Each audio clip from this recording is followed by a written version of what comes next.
ഇത് ചൂരമ്മൽ അങ്ങാടിയാണിത്. നോക്കണം നമുക്ക്. ചൂരമ്മൽ അങ്ങാടിയിലെ അവസ്ഥയാണ് ഇപ്പൊ. റോഡ് JCB വെച്ചിട്ട് മണ്ണ് മാറ്റിക്കൊണ്ടിരിക്കുകയാണ്. ഒരുപാട് ആൾക്കാർ പല സ്ഥലങ്ങളിലായിട്ട് കുടുങ്ങി നിൽക്കുന്നവരുണ്ട്. അതിനു വേണ്ടിയുള്ള ശ്രമം നടത്തിക്കൊണ്ടിരിക്കുന്നത് രക്ഷപ്പെടുത്താനുള്ള. ചൂരമ്മൽ അങ്ങാടിയിലാണ് ഇപ്പോൾ ഈ കാണുന്നത്. കുറച്ച് ആൾക്കാർ നമ്മൾ വീട്ടിൽ കൊണ്ടാക്കിയിട്ടുണ്ട്. അവരൊപ്പം ഒന്ന് ഹോസ്പിറ്റലിലേക്ക് കൊണ്ടുപോകണം. പല ടെറസിന്റെ മുകളിലും അവിടെ ഇവിടെയൊക്കെ ആൾക്കാരുണ്ട്. എന്താ പറയാ, പറഞ്ഞറിയിക്കാൻ പറ്റുന്നില്ല. ആ രൂപത്തിൽ ആണ് അവസ്ഥ.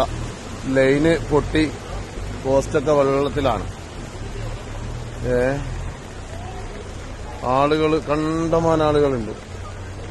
താങ്ങിപ്പിടിച്ച് ശ്വാസമില്ലാതെ ചളി തിന്ന് ചളി തുപ്പി അങ്ങനെ വരുന്ന പല ആളുകളുണ്ട് അവിടുന്ന് പോയിട്ട്.